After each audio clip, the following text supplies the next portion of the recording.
श्री स्वामी समर्थ. स्वागत आहे तुमचं माझ्या YouTube चॅनलवरती. आजचा दिवस तुम्हाला खूप छान सुखाचा समाधानाचा जाऊ देत, हीच मी स्वामींच्या चरणी प्रार्थना करते आणि आजच्या या नवीन व्हिडिओला सुरुवात करते. उद्या आहे 21 नोव्हेंबर 2024 वार गुरुवार आणि उद्या आलेला आहे या वर्षातील शेवटचा गुरुपुष्यामृत योग. गुरुवारी जर पुष्य नक्षत्र आले तर गुरुपुष्य योग तयार होतो. हा अतिशय दुर्मिळ योगायोग मानला जातो. पुष्य नक्षत्र हा सर्व नक्षत्रांचा राजा आहे आणि सर्व देवी देवता देखील या नक्षत्राची पूजा करतात. या दिवशी गुंजभर का होईना सोनं खरेदी करावं. असं केल्याने त्या सोन्याची वृद्धी होते. ते सोनं तुम्हाला कधीही विकण्याची वेळ येत नाही. त्याचबरोबर तुम्ही कोणत्याही नवीन कार्याची सुरुवात केली तर त्या कार्यामध्ये तुम्हाला यश मिळतं. ते कार्य सिद्धीस जातं. घरामध्ये काही उपाय केल्यास ते उपायही तुम्हाला शीघ्र फळ मिळवून देतात. आज या व्हिडिओमध्ये एक अतिशय प्रभावी उपाय मी शेअर करणार आहे. या उपायामध्ये उद्या गुरुवारी आलेल्या गुरुपुष्यामृत योगावरती सकाळीच तुम्हाला असा एक दिवा प्रज्वलित करायचा आहे. हा दिवा प्रज्वलित केल्यानंतर तुम्हाला एक सेवा करायची आहे. या सेवेमुळे, या मंत्रस्तोत्रामुळे तुमचं एका रात्रीत आयुष्याचं सोनं होईल. कितीही कठीणातील कठीण इच्छा जी आहे ती पूर्ण होईल. तर हा उपाय कशा प्रकारे करायचा आहे, दिव्यामध्ये अशा कोणत्या प्रभावी वस्तू टाकायच्या आहे, नंतर त्या वस्तूंचं काय करायचं, ही संपूर्ण माहिती जाणून घ्यायची असेल तर व्हिडिओ स्किप न करता शेवटपर्यंत बघा. चॅनलवरती पहिल्यांदा आला असाल तर नक्की सबस्क्राईब करा आणि असेच नवनवीन माहितीपूर्ण व्हिडिओ बघण्यासाठी बेल आयकॉनलाही क्लिक करा. त्यामुळे जेव्हाही मी नवीन व्हिडिओ अपलोड करेल तेव्हा त्याचं नोटिफिकेशन सर्वात आधी तुम्हाला मिळेल आणि तुम्ही एक पण व्हिडिओ मिस करणार नाही. तर 21 नोव्हेंबर 2024 वार गुरुवारी आलेल्या गुरुपुष्यामृत योगावरती ज्या सेवा किंवा उपाय आपल्याला करायचे आहेत ते सूर्योदयापासून ते दुपारी 3:56 करायचे. कारण गुरुपुष्य नक्षत्र योग जो आहे तो काळ या दरम्यानच आहे. याच काळामध्ये आपल्याला ज्याही सेवा किंवा उपाय गुरुपुष्यामृत योगावरती करायचे असतात ते करायचे आहेत. शिवाय याच काळामध्ये आपल्याला जर सोनं खरेदी करायचं असेल, चांदी खरेदी करायची असेल, एखादं महत्त्वाचं काम करायचं असेल तर ते देखील तुम्हाला याच वेळेमध्ये करायचं आहे.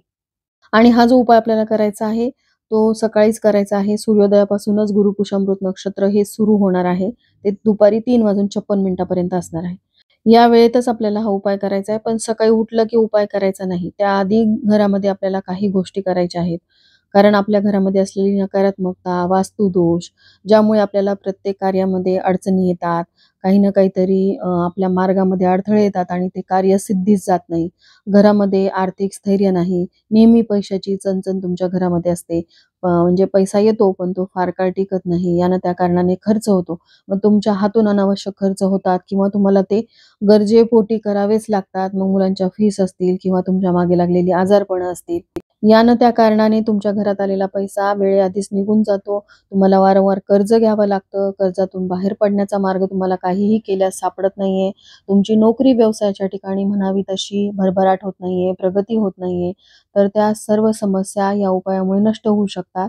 म्हणून हा उपाय जो आहे तो करण्याआधी आपल्याला काय करायचंय की सकाळी लवकर उठायचं आहे. उठल्यानंतर घराची स्वच्छता करायची आहे. आपल्या घराचं मुख्य प्रवेशद्वार स्वच्छ पुसून घ्यायचं. या दिवशी उंबरठ्यावरती हळदीचं लेपन करायचं आहे.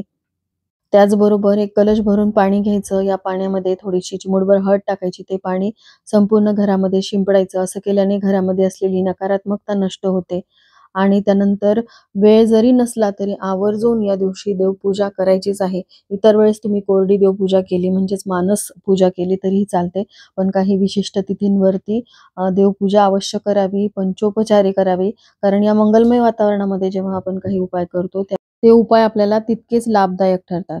बघा, उद्याच्या दिवशी लक्ष्मीनारायणाची सेवा केली जाते. गुरुवारचा दिवस हा भगवान श्रीहरी विष्णूंना समर्पित आहे आणि पुष्य नक्षत्र हे देवी लक्ष्मीला समर्पित आहे. या दिवशी लक्ष्मी तत्व हे 1000 पटीने सक्रिय झालेलं असतं. म्हणून लक्ष्मीनारायणाची सेवा उपासना करायचीच आहे. त्याचबरोबर गुरूंची देखील सेवा या दिवशी करावी. कारण गुरुग्रह जर कमकुवत असेल तर आपण कोणतेही कार्य केले तर ते यशस्वी होत नाही. त्यामुळे आपल्याला गुरूंना विसरायचं नाही. आता गुरूंची सेवा तुम्ही गुरुपुष्यामृत योगावरतीच करावी असं नाही. दिवसभरामध्ये तुम्ही कधीही करू शकता. पण लक्ष्मी प्राप्तीची सेवा मात्र त्याच काळामध्ये आपल्याला करायची आहे. आता लक्ष्मी प्राप्तीसाठी आपल्याला हा दिवा प्रज्वलित करायचा आहे. तर देवघरासमोरच हा दिवा प्रज्वलित करायचा. तर देवपूजा झाल्यानंतर आपल्या देवघरातील दिवा हा प्रज्वलित असतो.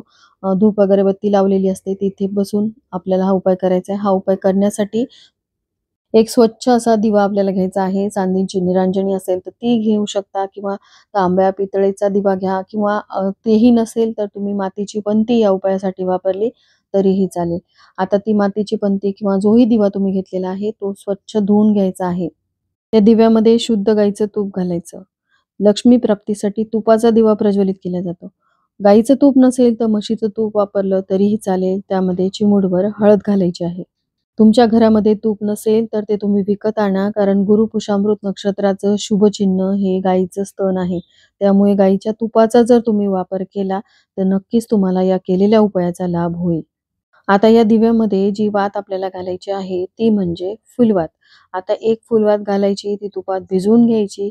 फुलवातीचं वरचं टोक जे आहे ते कुंकवाने लाल करायचं आहे. बघा, फुलवातीच्या टोकाची दिशा ही वरच्या दिशेने असते. ती दिशा ईश्वरीय दिशा मानली जाते.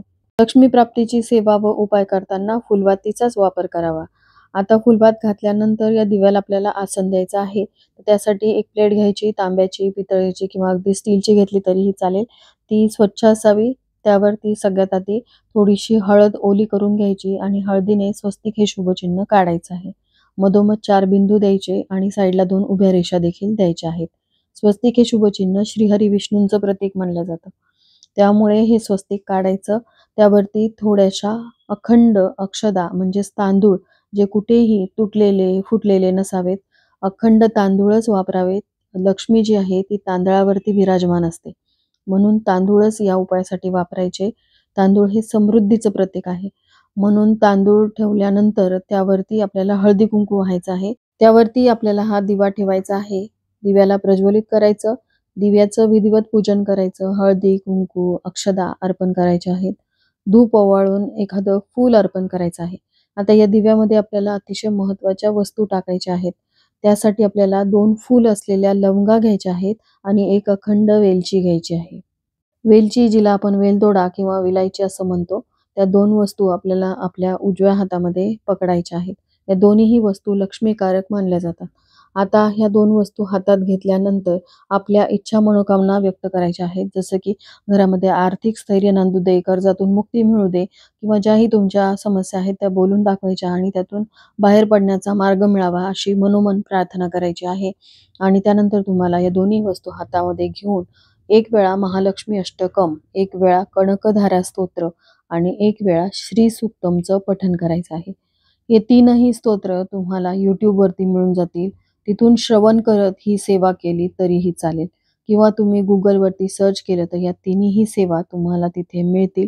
तर श्रवण करत किंवा पठण करत ह्या सेवा तुम्हाला करायच्या आहेत आणि त्यानंतर ह्या दोन्हीही वस्तू त्या दिव्यामध्ये टाकायच्या आहेत.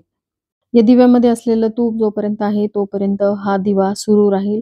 त्यानंतर दिवा ज्यावेळेस शांत होईल त्यावेळेस आपल्याला ह्या वस्तू जर जळून गेल्या असतील तर उत्तमच आहे. जर त्या तशाच असतील तर त्या वस्तू आपल्याला बाहेर काढून घ्यायच्या आहेत. संध्याकाळच्या वेळेस आपल्याला एका मातीच्या भांड्यामध्ये 2 भीमसेनी कापराच्या वड्यासोबत या 2 लवंगा आणि विलायची जाळायची आहे आणि संपूर्ण घरामध्ये हा जो धूर आहे तो फिरवायचा आहे. घराच्या कोपऱ्यामध्ये फिरवायचा, फक्त टॉयलेट आणि बाथरूम सोडून. हा उपाय करत असताना घराच्या खिडक्या आणि मुख्य प्रवेशद्वार उघडं ठेवायचं. ओम नमो भगवते वासुदेवाय नमः या मंत्राचा जप करत तुम्हाला हा धूर जो आहे तो सगळीकडे फिरवायचा आहे. लवंगा आणि कापराच्या वासामुळे देवी लक्ष्मी आपल्या घराकडे आकर्षित होते, ती प्रसन्न होते. असा हा प्रभावी उपाय उद्या गुरुपुषामृत योगावरती करायचा आहे. सकाळीच आपल्याला दिवा लावायचा आहे आणि दिव्यामध्ये घातलेल्या वस्तू आपल्याला संध्याकाळी कापुरासोबत प्रज्वलित करायचे आहेत. तर चला, याबरोबरच आजचा हा व्हिडिओ मी इथंच एंड करते. व्हिडिओ आवडला असेल, थोडा जरी हेल्पफुल वाटला असेल तर व्हिडिओला लाईक, शेअर, सबस्क्राईब करायला विसरू नका. भेटूयात अशाच एका नवीन व्हिडिओ सोबत. श्री स्वामी समर्थ.